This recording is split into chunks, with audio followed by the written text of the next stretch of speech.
uzatsinda. Imana nihagararana nawe uzabasha kuba intwari. Imana nihagararana nawe uzagera kure.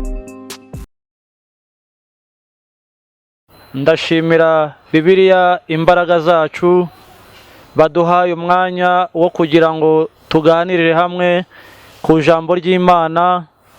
Nitwa Hakizimana Aime, ndi umuvugabutumwa. Imana iduhana umugisha.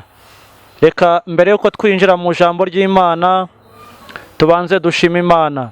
Mana, mu izina rya Yesu, uri Imana ituye ahirengeye, turagushimye cyane, turakwinginze muri iri jambo tugiye kuganira. Dukeneye kubona ukuboko kwawe, dukeneye kubona imbaraga, dukeneye kubona icyubahiro cyawe cyongera kugaruka, dukeneye kubona ubwami bwawe bwongera kugaruka, bityo isanduku yanyazwe mu murwa ikongera ikagaruka, ariyo mitima yacu. Urakoze Uwiteka Imana ishobora byose, ni mu izina rya Yesu, amen. Tugiye kurebera hamwe ijambo ry'Imana riboneka mu Itangiriro ibice 20 umurongo wa 7. Turasoma mu izina rya Yesu. Noneho subiza uwo mugabo umugore we, kuko ari umuhanuzi azagusabira ukarama, ariko nutamumusubiza umenye yuko utazabura gupfa n'abawe bose. Abimeleki azinduka kare kare, ahamagaza abagaragu be bose, abatekereza ibyo byose, baratinya. Twakire neza ijambo ry'Imana. Inshuti bavandimwe, iri jambo ni iryanjye, ni iryawe, kandi nirigomba kugera ku bari kure ndetse n'abari hafi, kuko ni ijambo Imana yavuganye na sogokuruza wacu Aburahamu. Ninjya gufata ku bice byaho 12, Imana yaramubwiye ngo sohoka muri Uri y'Abakarudaya, uve mu gihugu cya so ujye mu gihugu nzakwereka. Igihugu Imana yari imushishikarije kwinjiramo cyangwa se kujyamo cyari kuva muri Egiputa yerekeza i Kanani. Ndagira ngo iri jambo narihaye umutwe w'ijambo uvuga ngo agaciro k'umuhanuzi, agaciro ko kuba waravuganye n'Imana. Uyu muntu wavuganye n'Imana atandukanye n'umuntu utarigeze uvugana nayo.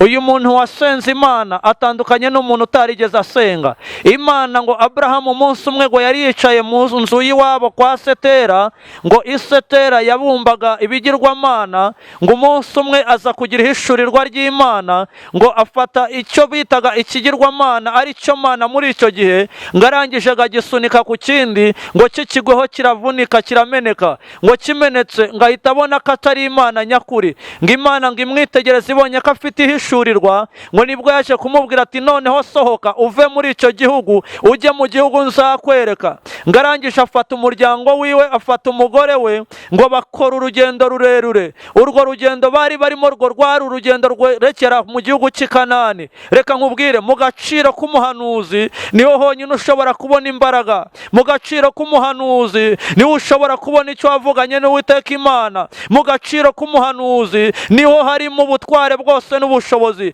Ngo arangije akimara guhaguruka agagende, reka nkubwire inshuti yanjye, hagati y'aho Imana yavuganiye nawe n'aho izasohoreza harimo urugendo rurerure. Aho Imana yavuganiye nawe n'aho izakorera harimo inzira ndende. Icyo ni ikiraro ugomba gutinda ugashyiraho inzira izakwambutsa ikabasha kukugezayo. Agaciro k'umuhanuzi niryo jambo turiho. Ngo umunsi umwe ngo akimara gusohoka, ngo aragenda n'umugore wiwe, ngo bageze mu gihugu kimwe, ngo umwami wo bita Abimeleki mu ibice 28, ngo umwami w'i Gerari ngo arabitegera cyane, ngo yari ku mpinga z'umusozi hejuru. Ngo arangije abona Sara na Aburahamu ngo barimo baraza. Nego hari ikintu Imana igikora kugira ngo ikwereke ko muri kumwe. Hari ibintu Imana igikora kugira ngo ikwereke ko ariyo yaguhamagaye. Hari ikintu Imana igikora ikabusanya amaboko, akuboko kwari uko kukwica, ukaba ariko kukubwira ngo ngera ubeho. Ngo ageze ahangaho ngo nibwo umwami ngo yabitegereje ari ku mpinga z'imisozi, aravuga ngo bariya abantu ntago ari abene gihugu, bariya abantu nimubanzanire, bariya abantu nibaza imbere yanjye. Ngo umwami ngo abitegereje arabona ngo mbega umugore.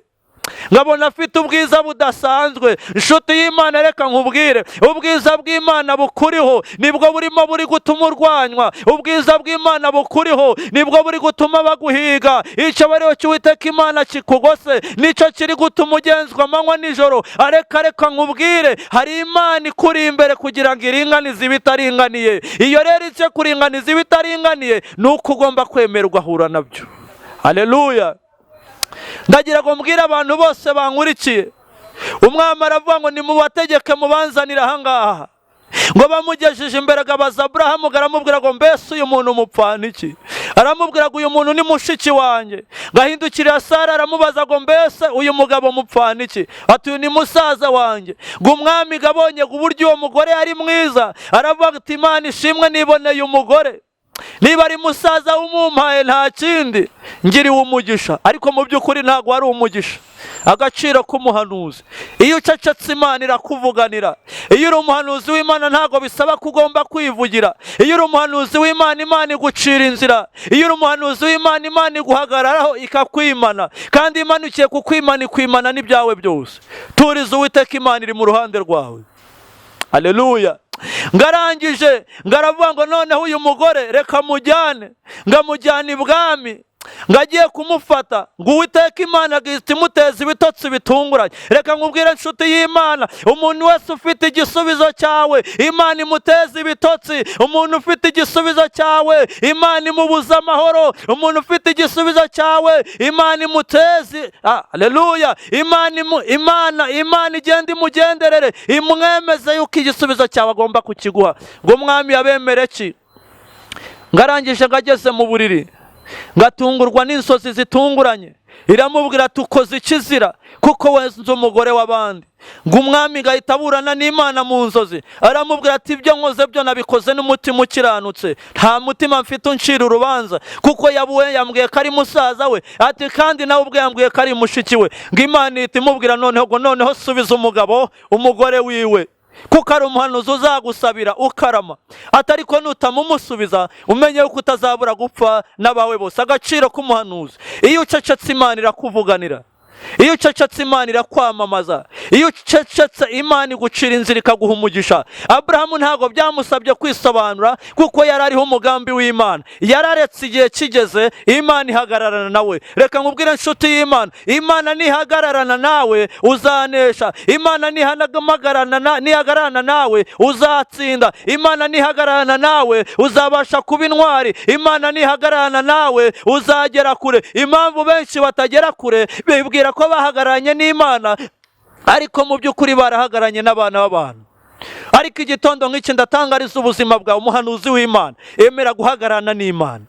Emera kugendana n'Imana. Emera gushyikirana n'Imana. Emera kumvira ijwi ry'Imana. Emera kugendera mu muhamagaro Imana yaguhamagariye. Emera gukora icyo Imana yagambiriye ku buzima bwawe. Reka ijambo ry'Imana rirambwira ngo kuko turaba Imana yaturemeye imirimo myiza muri Kristo Yesu, kugira ngo iyo yiteguriye kera kugira ngo tuyigenderemo.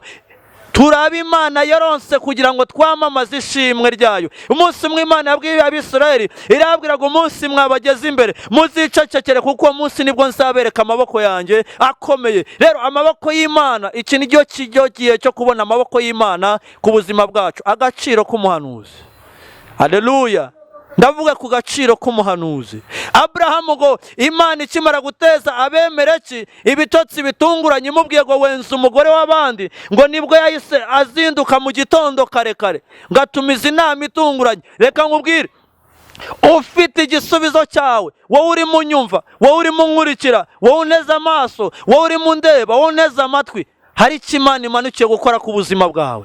Hari inama itunguranye igiye kuba mu buzima bwawe. Hari inama igiye itunguranye mu ijuru, komite nyobozi y'ijuru imanukiye kuza ngo igutabare kandi kurengere, kugira ngo abafite igisubizo cyawe babashe kukigushyikiriza, kugira ngo abafite imigisha yawe babashe kuyiguhereza, kugira ngo abafunze ibyawe babashe kubifungura, kubw'ukuboko kw'Imana kwiza kugiye guhagararana nawe. Agaciro k'umuhanuzi.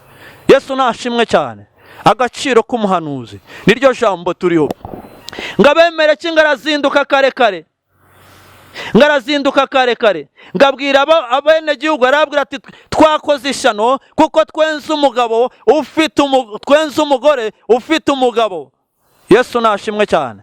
Ngo bose ngo babyumvise, ngo bumve izo nkuru, ngo bumva n'incamugongo, ngo bahera ko ngo baratinya, ngo bamaze gutinya, ngo bo ubwabo ngo baratekereza ngo mbese ubwo twafashe umugore w'abandi tukamwaka umugabo wiwe, ese ni ngombwa ko tumumusubiza? Reka nkubwire inshuti yanjye, niba hari icyo wanyazwe, niba hari icyo abantu bakunyaze, niba hari icyo abarozi bakunyaze, niba hari icyo abapfumu bacyawe bakunyaze, mu gaciro k'umuhanuzi ndategetse umunsi wa none nibabigarure, ndategetse umunsi wa none nibabigarure, kandi nibijya kugaruka ntibigaruke byonyine, kubera ko wumviye Imana, umugambi w'Imana ku buzima bwawe. Agaciro k'umuhanuzi. Ngo bagiye gutekereza baravuga ngo uyu mugore twenze tukamujyana, umugabo wakiriho, umugabo wagihari, ntago twamumusubiza gutya. Ndagira ngo nkwereke inyungu eshatu ziri mu kubana n'Imana mu gaciro k'umuhanuzi, kumvira ijwi ry'Imana. Iyo ugendanye n'ijwi ry'Imana, Imana ihagararana nawe, kandi ihagararanye nawe iguha imigisha. Ndagira ngo mbanze nsobanure ijambo kwenda ryakoreshejwe muri icyo gihe. Nuko umwami Abimeleki yafashe Sara akoresheje ijambo ryanditse muri Bibiriya kwenda, gufata. Ariko mu by'ukuri ijambo kwenda rigaragaza imibonano mpuzabitsina, ariko Imana iravuze ngo yari ataramwegera, aribwo yamugiriye inama iramubwira ngo subiza umugabo subiza umugabo umugore wiwe, kuko ari umuhanuzi uzagusabira ukarama. Atariko nutamumusubiza umenye yuko utazabura gupfa n'abawe bose. Ngazindutse kare kare ahamagara abagaragu biwe, ngabatekereza ibyamubayeho, ngo bose baratinya. Ngabyitegereze, ngo bose bagiye inama, ngo baravuga ngo uyu mugore ntago twamusubiza umugabo wiwe gutya gutya. Ndagira ngo mbanze nkubwire cyangwa se nkwereke inyungu igisubizo cy'Imana mu gaciro ko guhagararana n'umuhanuzi. Uceceka, Imana ikakuvuganira. Uceceka, Imana ikagucira inzira, bitagombye ko usakuza mu kigeragezo. Abrahamu ntago yigeze asakuza mu kigeragezo, mu rugendo rwose yagenze ntago yigeze asakuza. Ndetse umugore yaramubwira ngo mbese igihe wavuganiye n'Imana ntago turagera aho yavuganiye nawe. Reka nkubwire, kuba Imana yaravuganye nawe byatinda ariko ntago bizahera. Kuba Imana yaravuganye nawe bishobora gutinda ariko ntago byibagiranye, kuko umugambi w'Imana uracyari ku buzima bwawe. Wowe wihebye, wowe ucitse intege, wowe ubona birangiye, hari Imana imanukiye kubitangiza. Wowe wihebye, wowe ubona birangiye, wowe ubona nta cyerekezo cy'ubuzima, hari umwuka w'Imana uri mu bigendamo akabiha ishusho. Wowe ubona nta shinge na rugero, Imana iguha icyerekezo mu izina rya Yesu.